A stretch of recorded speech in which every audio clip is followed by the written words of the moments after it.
The wooden train set sits in Jack's calloused hands like a prayer he's afraid to let go. Paint chips from years of love, from tiny fingers that traced every curve, from bedtime stories whispered over imaginary journeys. His son David built entire worlds with these pieces. Now they're just inventory items 47 through 52 on his spreadsheet of everything that must go. The auction house appraiser barely glanced at them. Maybe $50 for the lot. $50 won't cover David's medication for even a week. But standing in the marble lobby of Pinnacle Enterprises, clutching a box of his son's childhood, Jack knows desperation makes beggars of us all. The CEO who laughed at his proposal yesterday doesn't know what's coming. Sometimes the smallest gestures carry the weight of the world. Before we dive in, make sure to hit subscribe and leave a comment. Where in the world are you watching from? The elevator climbs 37 floors, but Jack Chen feels like he's descending. Each floor number that lights up is another step away from solid ground, another moment closer to begging. The cardboard box in his arms shifts slightly, David's old toys settling against each other with the soft whisper of worn plastic and chipped wood. He adjusts his grip. The box isn't heavy, but his hands shake anyway. The elevator stops. Doors slide open to reveal the kind of corporate paradise that exists only in architectural magazines and the dreams of business school graduates. Floor-to-ceiling windows frame the Seattle skyline like art pieces. The receptionist's desk is a single slab of walnut that probably cost more than Jack makes in 6 months. "Can I help you?" The receptionist's smile is professionally pleasant, but her eyes catalog him the second-hand suit that doesn't quite fit, the worn shoes, the cardboard box that clearly doesn't belong in this chrome and marble world. "I have an appointment with Ms. Richardson." Jack Chen, 11:30. Her fingers dance across an invisible keyboard. "Ah, yes, Mr. Chen, please have a seat." Ms. Richardson is running a few minutes behind. He settles into a chair that probably costs more than his rent and sets the box carefully beside him. Through the windows, Seattle spreads out below like a circuit board, orderly, logical, everything in its place. Not like his life, which feels more like a jigsaw puzzle with half the pieces missing. His phone buzzes. A text from his mother. "How's David today?" Jack stares at the screen.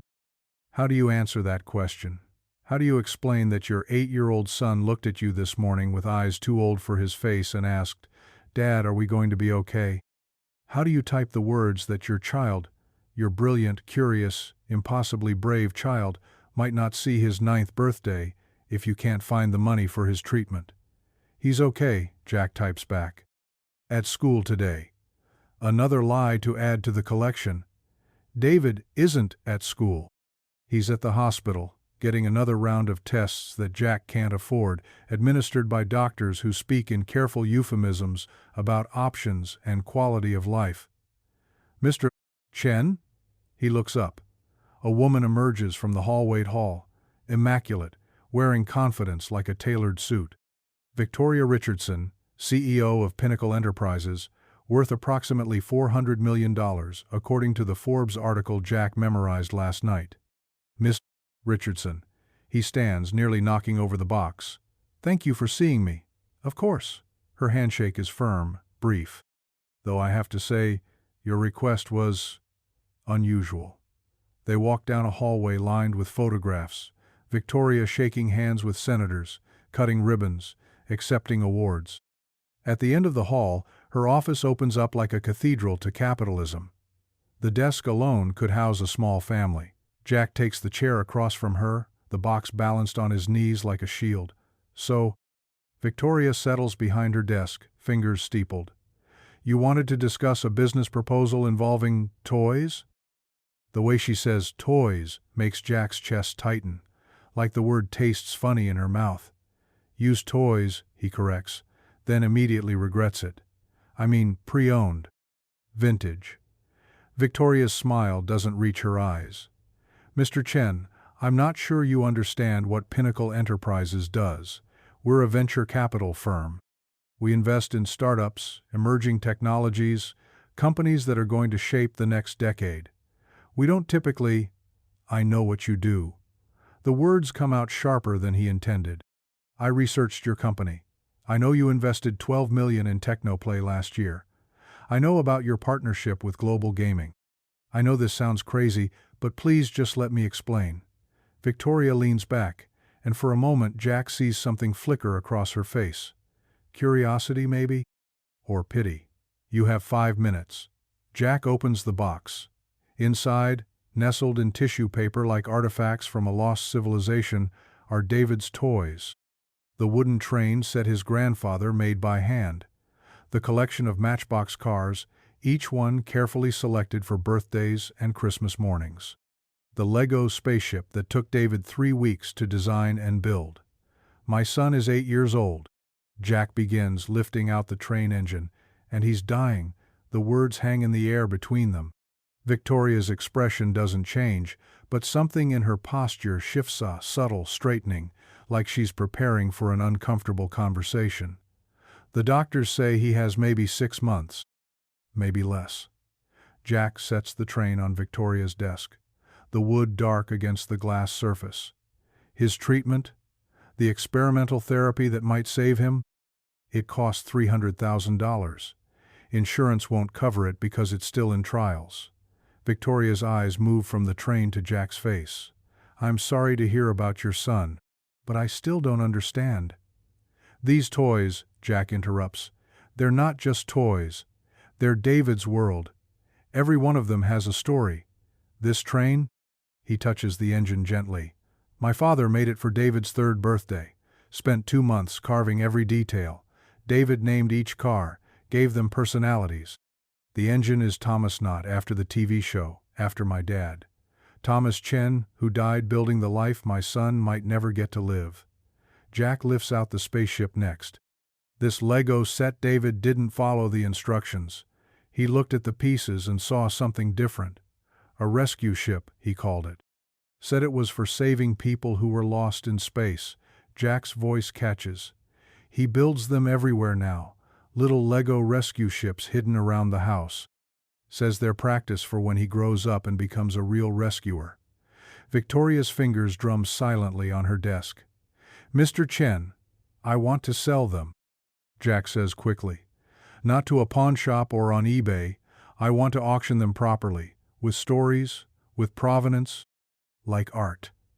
He reaches into his jacket, pulls out a folder of papers. I've done the research. There's a market for this authenticated children's toys with documented histories. Estate sales, collector auctions. People pay premium prices for pieces with emotional resonance. He spreads photos across Victoria's desk, screenshots of auction sites, newspaper articles about toy collections selling for thousands, tens of thousands. Look at this, a teddy bear sold for $50,000 because it belonged to a child who survived the Titanic. A dollhouse brought in $120,000 because the owner was F. Scott Fitzgerald's daughter. These aren't just toys, they're pieces of human story. And human stories sell. Victoria studies the papers, her expression unreadable. And you want what from me exactly? Investment, partnership.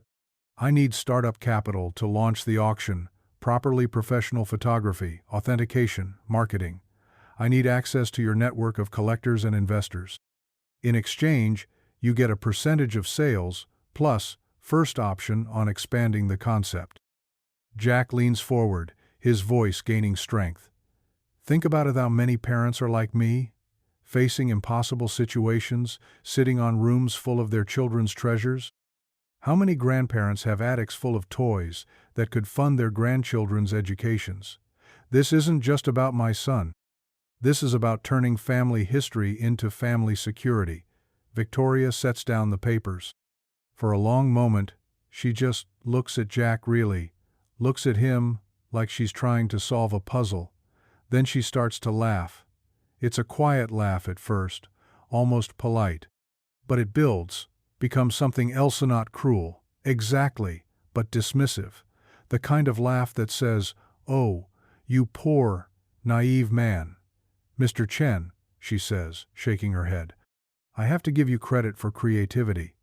This is definitely the most original pitch I've heard this year. Jack feels heat creep up his neck.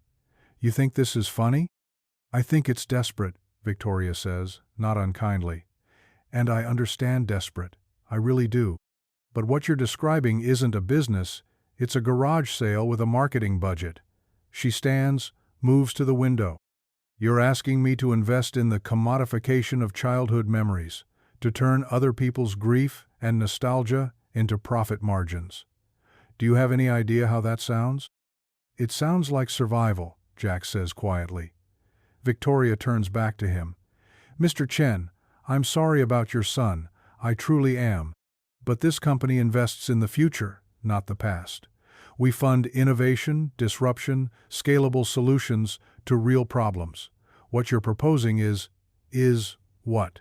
It's selling used toys, Victoria says. And there's that tone again, like the words leave a bad taste. Dressed up in pretty language and emotional manipulation, but still just the used toys. Jack carefully places the train engine back in the box, then the spaceship. Then each matchbox car, one by one. His movements are deliberate, controlled. You're right, he says finally. They are used toys. He stands, the box cradled against his chest. This train is used. David played with it every day for 3 years. He took it to bed with him when he had nightmares. He brought it to the hospital during his first surgery, clutched it while they put him under anesthesia. The wood is worn smooth from his hands. Jack's voice is steady, quiet. This spaceship is used. David built it the week after his diagnosis, when he couldn't sleep because he was scared. He told me it was for rescuing kids like him, kids who were lost and needed to find their way home. He steps toward the door, then pauses. These cars are used. David lines them up every morning before breakfast, checks to make sure they're all there. He says they're a family, and families don't get separated. Jack looks directly at Victoria. So yes, Ms. Richardson, they're used toys. Used by a little boy who loves them, who needs them, who might not be here to use them much longer. He reaches for the door handle. But you're wrong about one thing. This isn't about commodifying childhood memories. It's about what we do when love isn't enough. When being a good father isn't enough. When working 3 jobs and selling everything you own still isn't enough. The door opens with a soft click. Thank you for your time, Jack says, and walks out. The elevator ride down feels different. 37 floors. But this time, Jack isn't falling. He's making a choice. Each floor that lights up is another step toward whatever comes next, toward the world outside these marble walls, where desperate men do desperate things. And sometimes that's enough. The receptionist doesn't look up as he passes. Outside, Seattle stretches in all directions. Messy, chaotic, real. Jack pulls out his phone, scrolls through his contacts until he finds the number he's been avoiding for weeks. Hello, Paul? It's Jack Chen. About that offer you made. To buy David's collection. He closes his eyes, feels the weight of the box in his arm. I'm ready to talk. Victoria Richardson stares at the empty chair across from her desk for a full minute after Jack Chen leaves. The wooden train engine sits where he left, it forgotten in his quiet fury, a piece of carved childhood abandoned on her glass desktop, like an accusation. She picks it up, surprised by its weight. The wood is smooth, worn soft by small hands. Someone, the grandfather, she assumes, carved tiny details into the sides, windows with crosshatched panes, a smokestack with delicate ridges, even miniature bolts along the wheel assemblies. This isn't factory-made. This is love translated into craftsmanship, patience made manifest in wood grain. Her intercom buzzes. Ms. Richardson? Your noon appointment is here. Victoria sets the train down carefully. Send them in. But even as her next meeting begins, something about cryptocurrency and blockchain solutions, part of her attention remains fixed on the small wooden engine. During the presentation, she finds herself glancing at it. The way the afternoon light catches the curves of its body. The tiny scratch along one side that speaks of years of play. The meeting ends. Another begins. Victoria nods and speaks at appropriate intervals, but Jack Chen's words echo in the spaces between PowerPoint slides. When love isn't enough. When being a good father isn't enough. By 4 o'clock, she's alone in her office again. The train sits exactly where Jack left it, And Victoria realizes she's been unconsciously protecting it all, dangling papers around it, moving her coffee cup to the far side of her desk, creating a small sanctuary of empty space. She picks up her phone, scrolls through her contacts, until she finds her assistant's extension. "Jennifer, I need you to research someone for me. Jack Chen, Chen. And I want everything: employment history, credit report, medical records, if you can access them legally. Also, cross-reference any recent hospital admissions for children with his last name." "Of course, Miss Richardson. How deep do you want me to go?" Victoria touches the train engine again, traces the smooth curves with one finger. All the way. 3 hours later, Jennifer knocks on Victoria's door. She enters carrying a tablet and wearing the expression of someone who's uncovered more than she bargained for. "What did you find?" Jennifer settles into the chair Jack occupied earlier. Jack Chen, 34 years old, widowed 3 years ago, died in a car accident. Works as a night security guard at Swedish Medical Center, substitute teacher during the day, and weekends at a home improvement store. Combined income last year was $42,000. Victoria's chest tightens. And his son? David Chen, age 8. Diagnosed 6 months ago with acute lymphoblastic leukemia. He's been in and out of Seattle Children's Hospital. Jennifer's voice softens. "The experimental treatment Mr. Chen mentioned? It's real. FDA trial, showing promising results, but insurance won't cover experimental procedures. Cost is $285,000. Jesus." "There's more." Jennifer swipes across her tablet. "I found his GoFundMe page. He's raised $800 in 4 months. $800, Ms. Richardson." The comments are. She pauses. They're heartbreaking. Neighbors, co-workers, his son's teachers, everyone giving what they can. $5 here, $20 there. His son's second-grade class had a bake sale, raised $43. Victoria walks to her window, looks down at the city sprawling below. Somewhere down there, Jack Chen is probably starting his night shift, walking empty hospital corridors, checking locks, counting hours until he can afford another day of his son's life. What about the business proposal? Is there any validity to it? Jennifer brightens slightly. Actually, yes, the vintage toy market is surprisingly robust. Authenticated pieces with documented provenance can sell for significant amounts. There's a growing trend toward narrative commerce items, valued not just for their rarity, but for their emotional stories. She shows Victoria her tablet screen auction results, market analyses, trend reports. A child's dollhouse sold for $60,000 last month because it belonged to the daughter of a Holocaust survivor. A collection of toy soldiers brought in $35,000 because they were played with by children in a London bomb shelter during the Blitz. People aren't just buying objects, they're buying pieces of human experience. Victoria studies the data. What would be the startup costs for something like this? For a properly launched platform? Professional photography, authentication services, marketing, legal framework, web development, maybe $200,000 to do it right. But the potential return. Jennifer scrolls through more data. If executed properly, this could be genuinely profitable. There are millions of families with similar stories, similar needs. Victoria returns to her desk, picks up the train engine again. Find out which hospital David Chen is at, and get me Dr. Patricia Williams on the phone. The pediatric oncologist? From Children's Hospital? Yes. She sits on our charitable foundation board. I want to know about this experimental treatment. An hour later, Victoria has her answer. Dr. Williams is direct, clinical, but not without compassion. The trial is legitimate, she explains over the phone, showing remarkable results in children David's age with his specific markers. If I had to put a number on it, and I rarely do this, I'd say his chances of full remission with this treatment are about 70%, without it. Without it?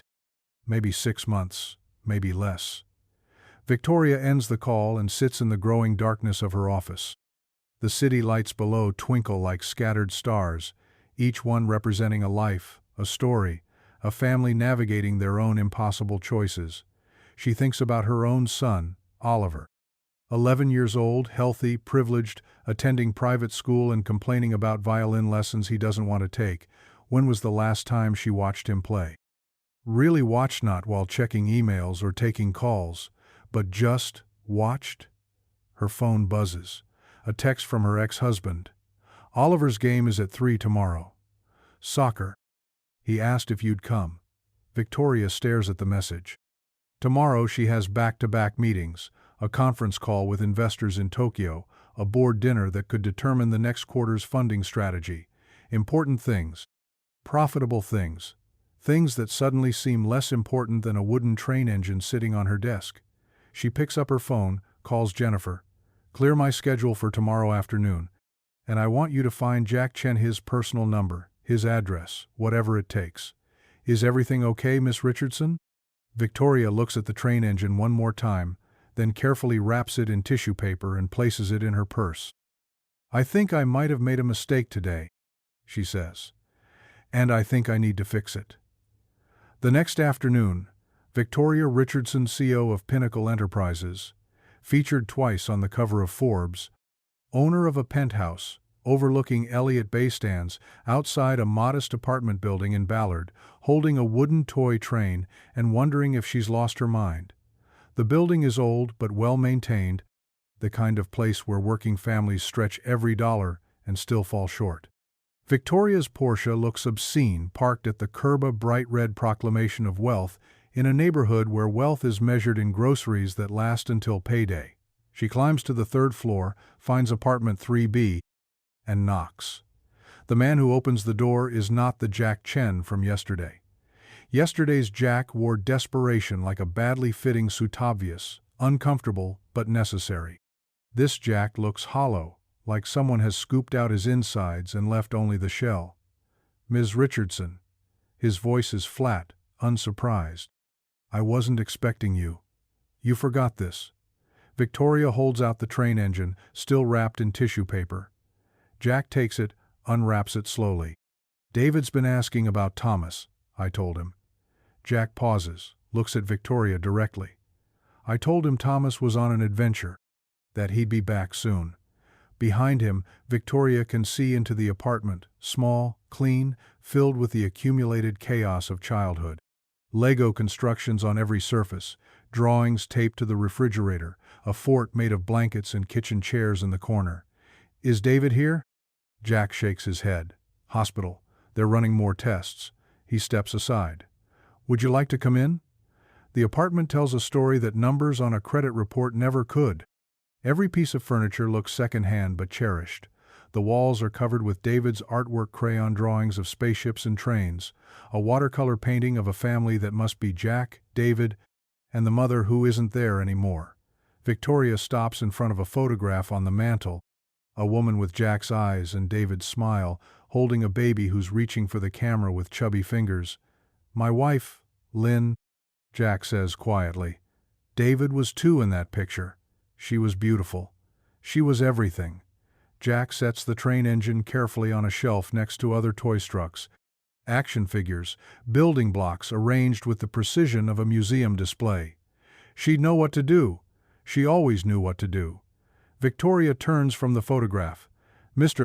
Chen, Jackie owe you an apology. Jack sits heavily on the couch, suddenly looking older than his 34 years. For what? For telling the truth? For saying what everyone else is thinking but too polite to say? For laughing at you. The words sit between them like a confession. Jack looks up, studies Victoria's face. I went home yesterday and I couldn't stop thinking about what you said, Victoria continues. About used toys. About love not being enough. She moves to the window, looks out at the street below. I have a son, Oliver. He's 11. Does he play with toys? Victoria almost smiles. Video games mostly. He has a room full of toys. He never touches everything new, everything expensive, everything forgotten 5 minutes after he unwrapped it. She turns back to Jack. When I was his age, I had a stuffed elephant named Button. Ratty old thing, missing one eye, stuffing coming out of the seams. My mother kept threatening to throw him away, kept buying me new stuffed animals to replace him. But I loved Button. Slept with him every night until I was 13 and too embarrassed to admit it. Jack waits, sensing there's more. I don't know what happened to Button. Somewhere between boarding school and college and MBA programs and the first startup and the first merger, he just disappeared. Like a lot of things. Victoria's voice is quiet now, almost talking to herself. I spend my days evaluating the potential value of ideas, of companies, of human ambition. But yesterday, holding your son's train, I realized I'd forgotten how to evaluate the value of things that can't be quantified. She reaches into her purse, pulls out a business card and sets it on Jack's coffee table. I want to fund your project. Full capital investment, marketing support, access to our collector network. In exchange for 30% equity and complete creative control remaining with you. Jack stares at the card. I don't understand. I think you were right yesterday. About there being a market for authenticated childhood treasures. About families sitting on rooms full of stories they could monetize. But more than that, I think you were right about me. Victoria moves toward the door, then pauses. I have a board meeting in an hour where I'm supposed to approve funding for a cryptocurrency startup that wants to revolutionize how people buy coffee. $12 million for an app that might save people 30 seconds in line at Starbucks. She looks back at Jack, who's still staring at the business card like it might disappear. But your son's train taught me something yesterday. Sometimes the most valuable things are the ones that can't be reduced to profit margins and market penetration. Sometimes the most important investments are the ones that save more than money. Jack stands slowly. Ms. Richardson, Victoria Thies is. This is business, Victoria says firmly. Smart business. You have a good idea, and I have the resources to make it work. The fact that it might also save your son's life is just good fortune.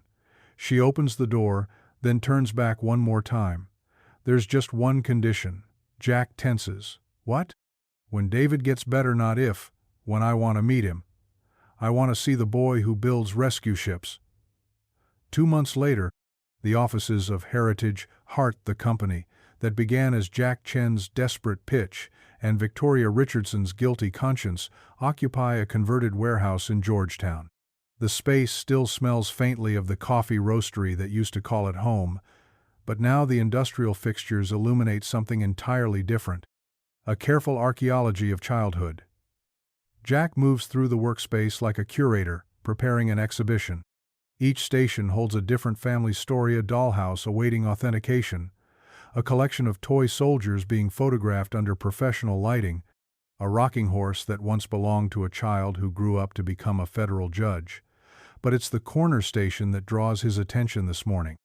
Victoria sits cross-legged on the floor, a position that would have been unthinkable in her Pinnacle Enterprises boardroom, carefully arranging a tea set that belonged to a 6-year-old girl in 1943.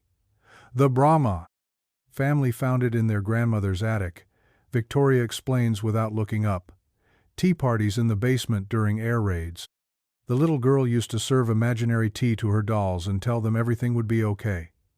Jack kneels beside her, examining the delicate porcelain cups, each one chipped from decades of careful play.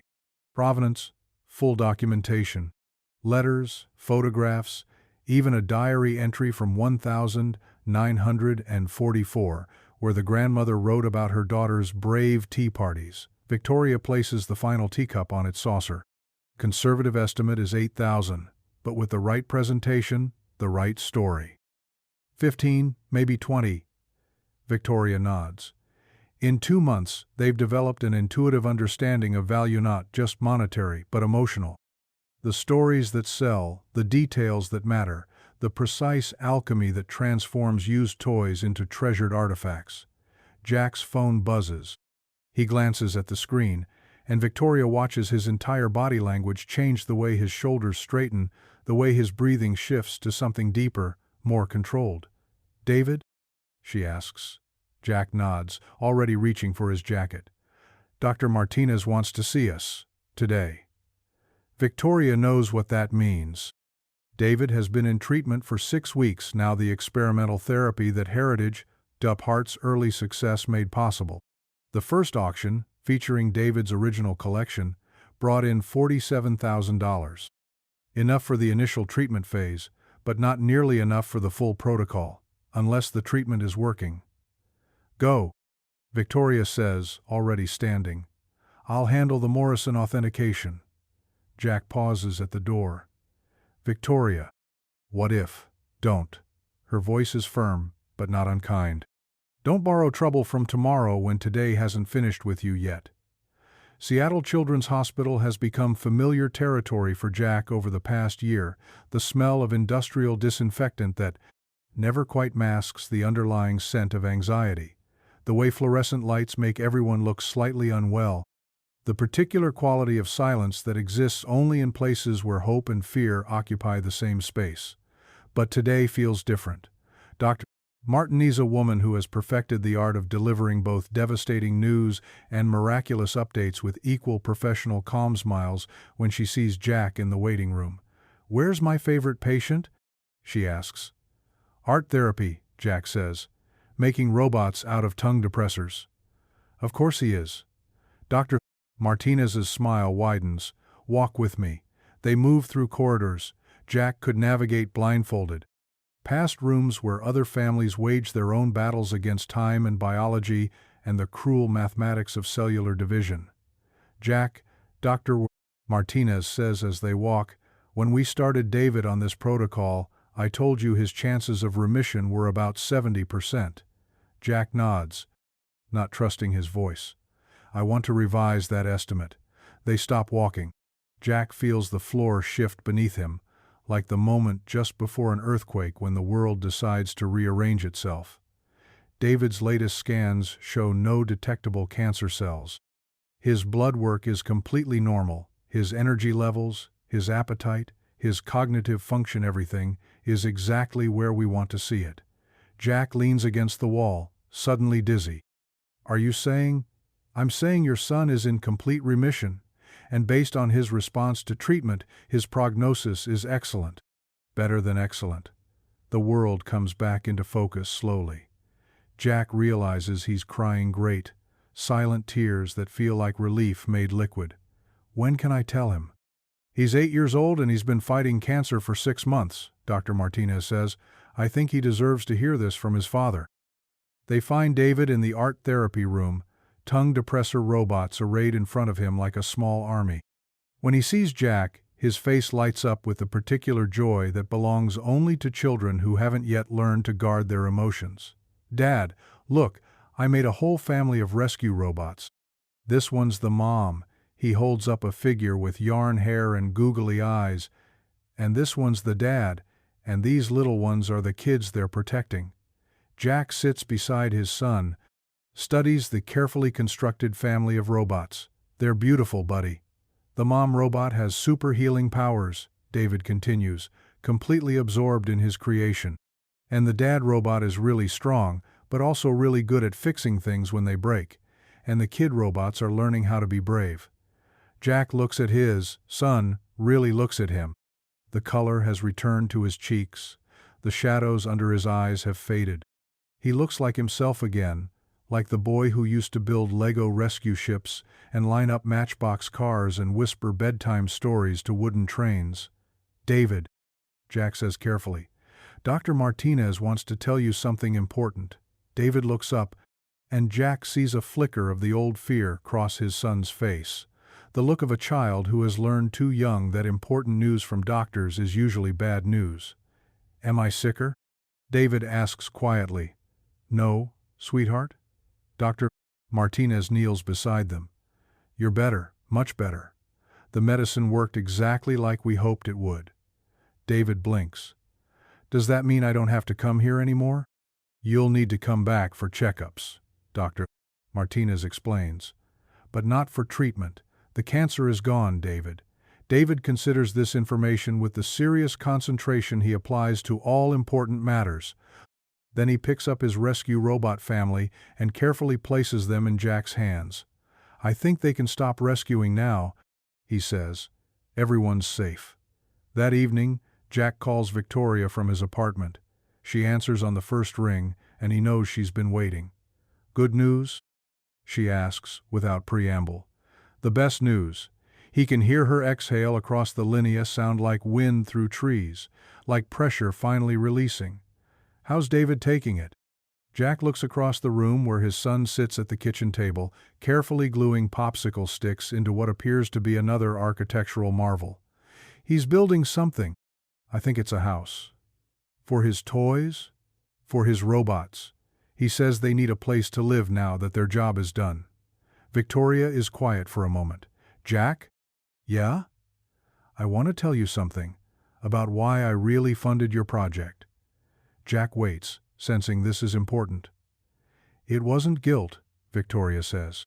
"It wasn't even business, though it turned out to be good business. It was because when you walked out of my office that day, I realized I'd forgotten something important." "What's that?" "That the most valuable things we own aren't the ones we buy, they're the ones we keep." The next morning, Victoria drives to her son Oliver's soccer game. She arrives early, finds a spot on the bleachers, and turns off her phone. Not on silent off. Completely, deliberately disconnected from the urgent demands of profit margins and quarterly projections. Oliver spots her from the field and waves a huge, surprised grin spreading across his face. When was the last time she came to one of his games? When was the last time she saw him do anything that wasn't scheduled around her meetings? The game begins. Victoria watches her son run across the grass with the unself-conscious joy of an 11-year-old who knows his mother is watching. Really watching, for once. Halfway through the second half, a boy on the opposing team takes a hard fall. He's crying, clutching his knee, and the game stops while coaches rush onto the field. Oliver jogs over to the injured boy, kneels beside him, and starts talking. Victoria can't hear what he's saying, but she can see the way the crying boy gradually calms down, the way Oliver stays with him until the coaches arrive, the way he helps the boy to his feet when he's ready to walk off the field. "That's your boy, right?" The woman next to Victoria on the bleachers nods toward Oliver. "He's got a good heart, always looking out for the younger kids." Victoria watches her son return to the game, and something shifts in her chest, a recognition, a remembering. Oliver is already a rescuer, she realizes. She just hadn't been paying attention. After the game, they go for ice cream. Oliver talks about school, about his friends, about a book he's reading about space exploration. Victoria really listens and discovers that her son is funny and thoughtful and curious about the world in ways she'd forgotten to notice. "Mom?" Oliver says around a mouthful of chocolate chip mint. "Are you okay? You seem different." Victoria considers this. "I think I'm remembering something I forgot." "What?" She looks at her son, this person she helped create but barely knows. This individual with his own thoughts and dreams and fears and joys. "I'm remembering that some things are more important than work." Oliver grins. "Does this mean you'll come to my violin recital next week?" Victoria had forgotten about the recital. It's scheduled for the same evening as a crucial investor dinner, the kind of event that could determine the next round of funding for 3 different startups. "Wouldn't miss it," she says, and means it. 3 weeks later, Heritage Heart hosts its first major auction event. The venue is the Seattle Art Museum. The attendees are a carefully curated mix of collectors, investors, and journalists, and the featured collection is a stunning array of authenticated childhood treasures from 12 different families. Jack stands at the podium, no longer the desperate man who once begged for help in a marble boardroom. In his hands, he holds a wooden train engine, not David's original Thomas, which sits safely on a shelf in their apartment, but another grandfather's love, made manifest in carved wood. This train was made in 1987, Jack says to the assembled crowd, by a man named Robert Sullivan for his grandson's 4th birthday. The grandson's name was Michael, and he carried this train with him everywhere, to preschool, to the grocery store, to bed every night for 3 years. Jack turns the train in his hands, showing the audience the worn surfaces, the gentle scratches, the places where small fingers have smoothed the wood. Michael grew up. He became a teacher, married his college sweetheart, had children of his own. When his grandfather died last year, Michael found this train in Robert's workshop, along with a note that said, "For Michael May, you always find your way home." The auction room is silent, captivated. Michael's daughter starts kindergarten this fall, Jack continues. This auction isn't just about selling a toy. It's about transforming love into opportunity, memory into possibility. The proceeds from this train will help fund his daughter's education, a gift from a great-grandfather she never met to a future he'll never see. The bidding starts at $500. It ends at $12,000. Victoria watches from the back of the room as item after item tells its story, finds its new home, transforms one family's past into another family's future. The tea set from the London air raid sells for $18,000. A collection of toy soldiers brings in $25,000. A dollhouse made by a father for his daughter during the Great Depression goes for $37,000. By the end of the evening, Heritage, Heart, has generated over $400,000 in sales. After fees and commissions, the families who consign their treasures will receive enough money to pay for college tuitions, medical bills, home repairs, and a dozen other dreams that seemed impossible just hours before. Jack finds Victoria as the crowd disperses. "We did it," he says, and his voice carries a wonder that goes beyond financial success. "You did it," Victoria corrects. "This was your vision." "Our vision," Jack says firmly. "I never could have built this alone." Victoria looks around the museum gallery, now empty except for the lingering echoes of stories told and retold, of childhoods honored, of families helped. "Jack," she says, "I want to ask you something, and I want you to be honest." "Okay. When you walked into my office 3 months ago, if I had written you a check for $300,000, no questions asked, no business proposal, just charity, would you have taken it?" Jack considers this carefully. "No," he says finally. "I don't think I would have." "Why not?" "Because David needed more than money. He needed to know that his toys mattered, that his stories had value, that even when everything else was falling apart, the things he loved were worth something." Jack pauses. Looking around the gallery where his son's childhood treasures launched an entirely new way of thinking about value and worth. "And I needed to know that I could still take care of him. Not just by working harder or longer, but by being creative, by fighting for him in ways that mattered." Victoria nods, understanding completely. "He needed you to be a hero. He needed me to be his father." Same thing, sometimes. They stand together in the empty gallery, surrounded by the ghost traces of stories that will ripple forward into futures they can't imagine. Somewhere in Seattle, families are making plans with money they earned by honoring their own histories. Somewhere else, collectors are carefully placing purchased treasures in new places of honor, becoming temporary guardians of other people's love. "Victoria?" Jack says as they prepare to leave. "Yeah? There's something David wants to give you. He made it specially." Jack reaches into his jacket pocket and pulls out a small Lego construction, a tiny spaceship, no bigger than his palm, built with the careful attention to detail that only an 8-year-old can achieve. He says it's a rescue ship, Jack explains, for grown-ups who forget how to play. Victoria takes the ship, turns it carefully in her hands. It's sturdy but delicate, functional but whimsical, exactly the kind of contradiction that makes perfect sense in the mind of a child. "Tell him I'll treasure it," she says. "Tell him yourself," Jack replies. "We're having dinner Sunday, both of you and Oliver. David's been asking when he gets to meet the lady who helped save him." Victoria smiles, slips the Lego rescue ship into her purse next to her phone and her car keys and all the other artifacts of her complicated adult life. "We'll be there," she says. Sunday arrives with the kind of Seattle drizzle that makes the whole world look like a watercolor painting left out in the rain. Victoria sits in her car outside Jack's apartment building, watching Oliver fidget with the gift bag in his Lapa collection of vintage science fiction novels she found at a used bookstore, the kind of treasures that might one day find their way to a Heritage Heart auction. "Are you nervous?" Oliver asks. Victoria considers the question honestly. "A little," Are you? Kind of. What if he doesn't like me? What if I say something wrong about being sick? Victoria turns to look at her son, really look at him. When did he become so thoughtful, so aware of other people's feelings? When did he develop this capacity for empathy that she's only just beginning to recognize? David's been looking forward to meeting you for weeks, she says. And Jack told me David loves space stories.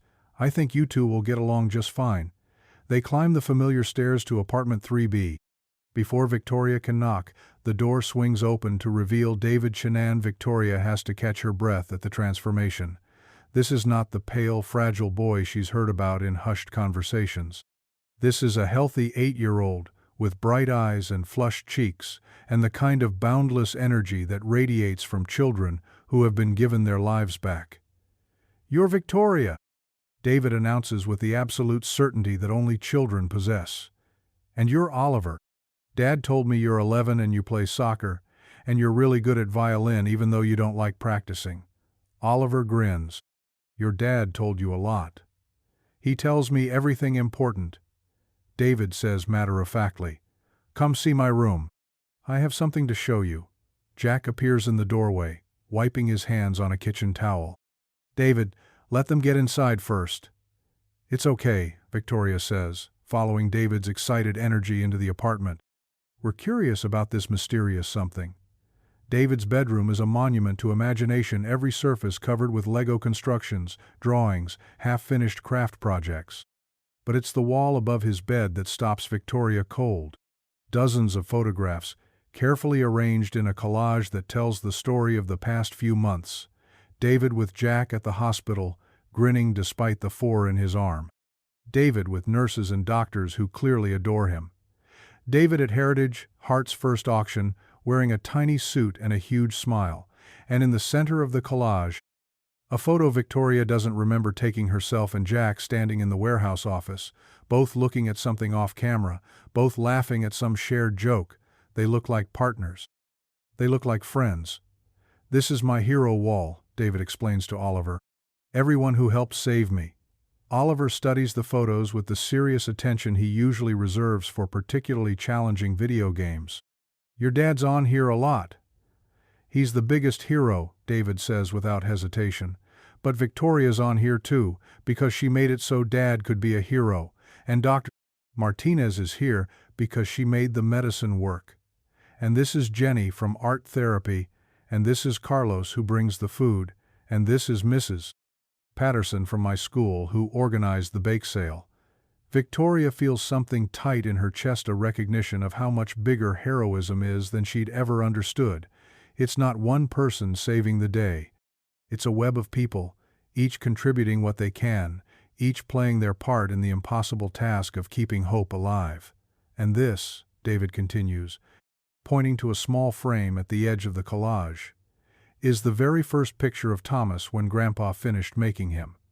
The photograph shows a younger Jack holding a baby David, and David's chubby hands reaching for a wooden train engine that's clearly just been completed. The wood still bright and new, unmarked by years of love. "Thomas lives on my bookshelf now," David explains. "He's retired from adventures, but I still tell him about my day sometimes." "What do you tell him?" Oliver asks. David considers this seriously. "I tell him about school, and about the new Lego sets Dad says I can get when I'm feeling completely better, and about how sometimes I still get scared at night, but then I remember that I'm okay now." Jack calls from the kitchen. "Dinner's ready." They gather around a table that's clearly been expanded for the occasion. Jack's small dining table, supplemented by a card table to accommodate 4-place settings. The food is simple but carefully prepared. Roast chicken, mashed potatoes, green beans that actually look appealing, and a salad that David announces he will try a little bit of because Oliver is here. "So, Oliver," Jack says as they begin eating, "your mom tells me you're quite the soccer player." Oliver glances at Victoria, surprised. "She's been coming to my games lately. She even came to my violin recital last week." "How was it?" David asks. "Pretty good, actually. I only messed up once, and Mom said she couldn't even tell." Victoria smiles. "I said it added character to the performance." That's what my dad says when I make mistakes on my homework. David chimes in. He says mistakes are just practice, wearing a disguise. Jack laughs. I can't believe you remember that. I remember everything you tell me. David says simply, and Victoria sees Jack's face soften with the particular tenderness that belongs to fathers who have almost lost their children. As dinner progresses, Victoria watches the easy way the four of them fall into conversation. Oliver and David discover a shared fascination with space exploration. Jack and Oliver bond over their mutual experience of being the only males in households run by strong-willed women. Victoria finds herself relaxing in a way she can't remember feeling in years. No phone calls to return, no emails demanding immediate attention, just the simple pleasure of good food and better company. Victoria, David says during a lull in conversation, can I ask you something? Of course. When you first met my dad, did you know you were going to help us? Victoria sets down her fork, considers how to answer honestly. No, sweetheart. I didn't. Actually, I thought your dad's idea was kind of silly. But you changed your mind. I did. Do you know why? David shakes his head. Because your dad showed me something I'd forgotten. He showed me that the most important things aren't always the ones that make sense on paper. Sometimes the most important things are the ones that matter to people we care about. David nods as if this makes perfect sense. Like how Thomas isn't just a toy. He's a memory of Grandpa. Exactly like that. After dinner, David insists on giving them the full tour of his Lego city and elaborate construction that covers most of his bedroom floor, and tells an ongoing story of rescue missions, space exploration, and peaceful coexistence between robots and humans. This is the hospital where the robot doctors work, David explains, pointing to a white building with a red cross made of Lego bricks. And this is the school where the robot kids learn how to help people. And this is the rocket that takes supplies to the space station where they're working on new medicines. Oliver kneels beside the construction, studying it with genuine admiration. This is incredible, David. How long did it take you to build all this? I started when I first got sick, David says. Dad bought me new sets every time I had to stay in the hospital. He said building things would help me remember that I was going to get better. Victoria catches Jack's eye across the room. She knows how much those Lego sets must have cost, knows the sacrifices he must have made to keep buying them during the worst financial crisis of his life. The best part, David continues, is that it's never really finished. I can always add more pieces, make it bigger, tell new stories. Like life, Oliver says quietly, and Victoria is startled by the philosophical depth of her 11-year-old son. Exactly like life, David agrees. As the evening winds down, Victoria finds herself reluctant to leave. There's something about this small apartment that feels more like home than her penthouse. Ever has a sense of lives being lived rather than managed, of happiness earned rather than purchased. Before you go, Jack says, David has something he wants to show you both. David disappears into his room and returns carrying a flat package wrapped in newspaper and ribbon, clearly his own wrapping job, executed with the careful imprecision of 8-year-old hands. This is for you, Victoria, he says, holding out the package. For helping Dad save me. Victoria unwraps it carefully, revealing a drawing in colored pencil on construction paper. It shows a woman in a business suit standing next to a man holding a little boy's hand.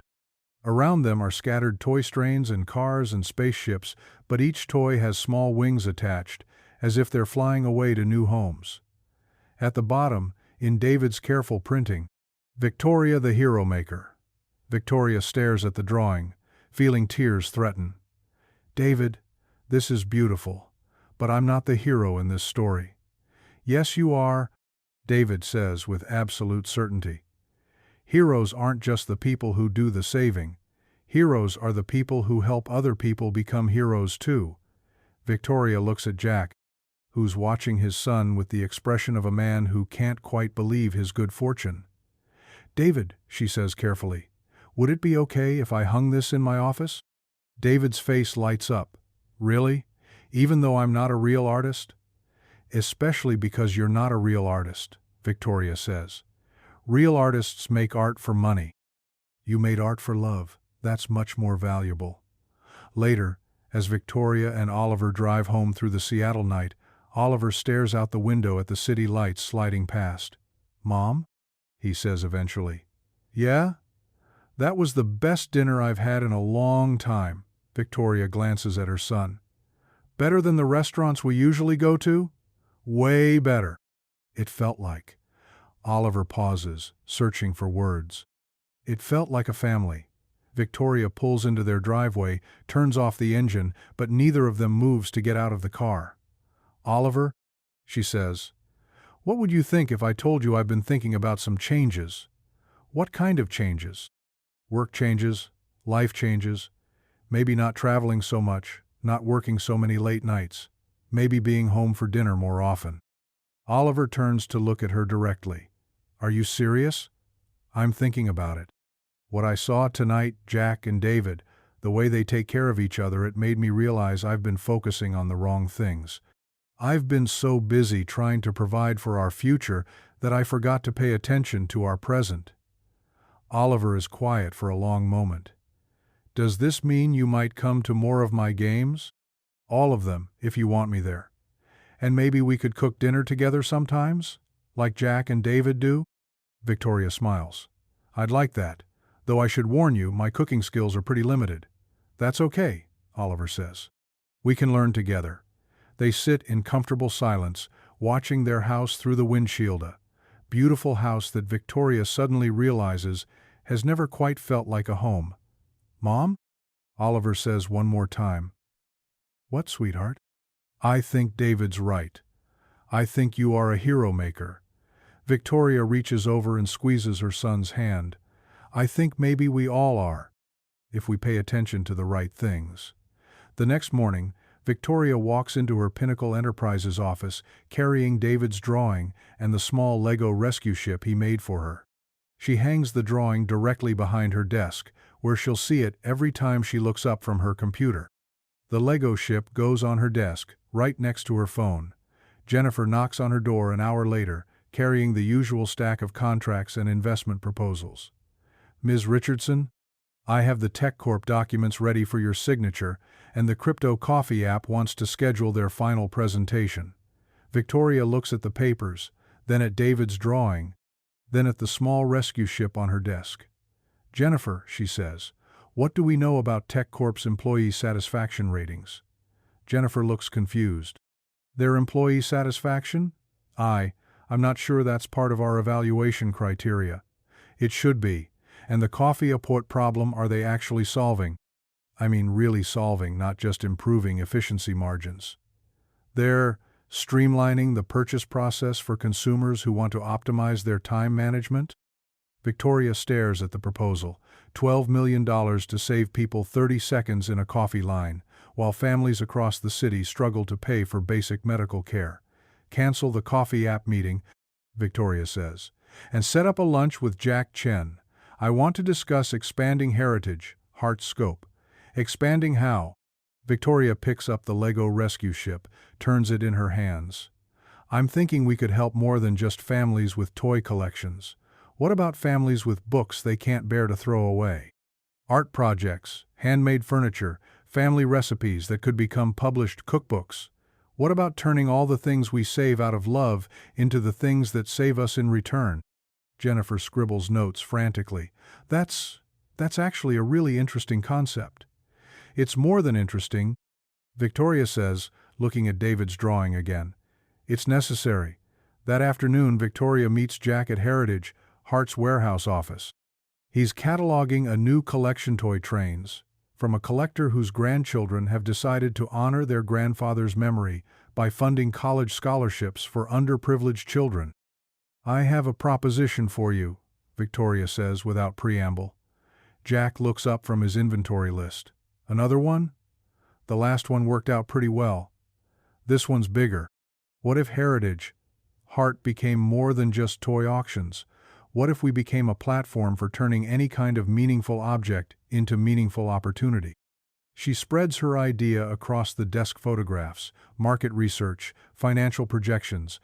A company that could authenticate and auction everything from handmade quilts to vintage recipe collections, from amateur art to family furniture, all with the same attention to story and provenance that makes Heritage Heart's toy auctions so successful. The infrastructure is already here, Victoria continues. The authentication process, the photography, the collector network. We just need to expand the scope. Jack studies the materials, and Victoria can see his mind working the same creative problem-solving that turned his desperation into a business model. It could work, he says slowly. There are millions of families with attics full of things they can't bear to part with but can't afford to keep. Grandma's china, Dad's woodworking projects, Mom's paintings. Exactly. We're not just selling objects, we're helping people transform love into security. Jack looks up at her. This would make us a very different kind of company. A better kind of company, Victoria says. The kind that measures success in families helped, not just profits earned. Jack extends his hand. Partners? Victoria shakes it. Partners. 6 months later, Heritage Heart occupies 3 floors of the Georgetown warehouse. The toy authentication remains their flagship service, but they've expanded into vintage books, handmade furniture, family recipe collections, amateur art, and what they've come to call legacy textiles, quilts, and clothing that carry family histories in their threads. Victoria's role at Pinnacle Enterprises has evolved too. She still evaluates investment opportunities, but now she applies different criteria, not just market potential, but social impact. Not just scalability, but sustainability. Not just profit margins, but human value.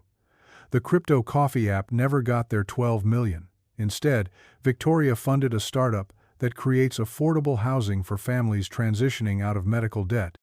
The return on investment is lower, but the return on purpose is immeasurable.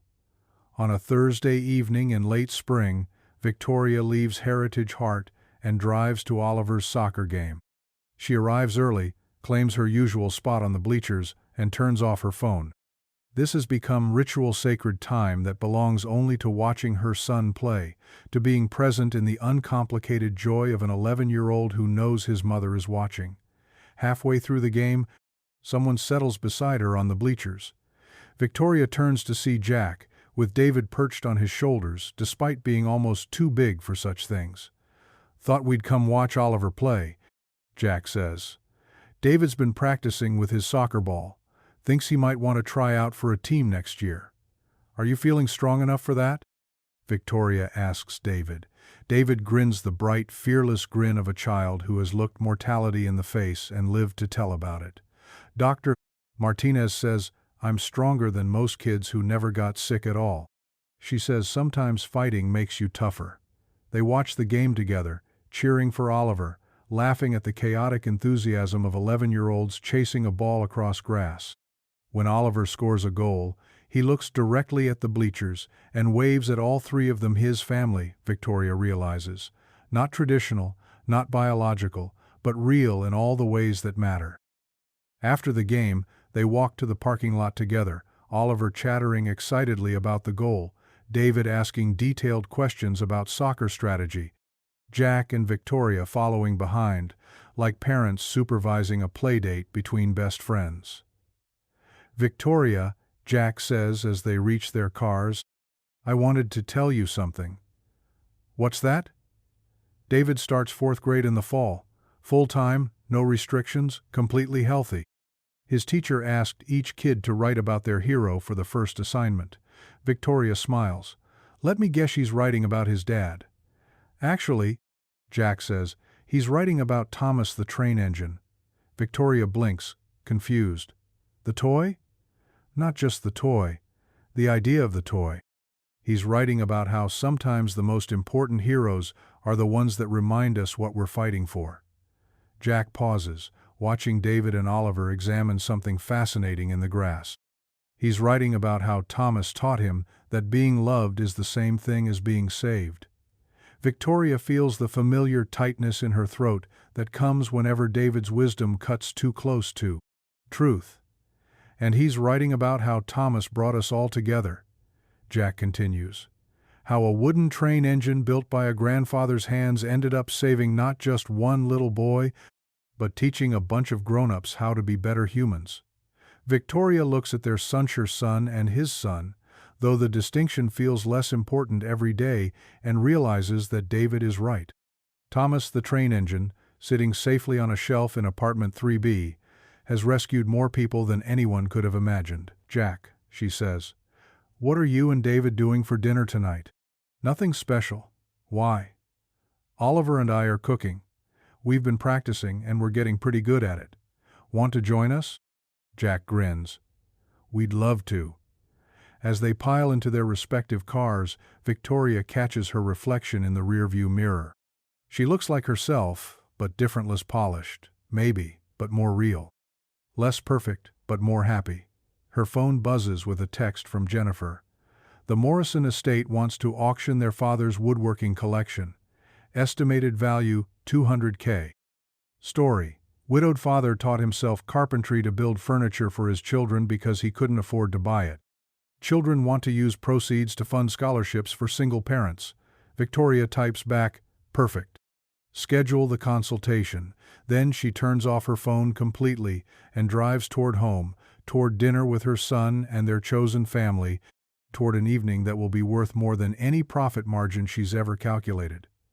In the car ahead of her, she can see David's silhouette in the back seat, his hands moving animatedly, as he tells his father some story that requires full-body illustration. On her passenger seat, Oliver hums along to music only he can hear, occasionally bursting into song when a particularly good line demands it. This, Victoria thinks, is what success actually looks like. Not the corner office or the Forbes covers or the investment portfolios. This driving through Seattle traffic toward a home-cooked meal with people who have chosen to love each other, not because they have to, but because they want to. This is what Thomas the train engine taught them all. That the most valuable things can't be bought or sold or appraised or authenticated, they can only be kept.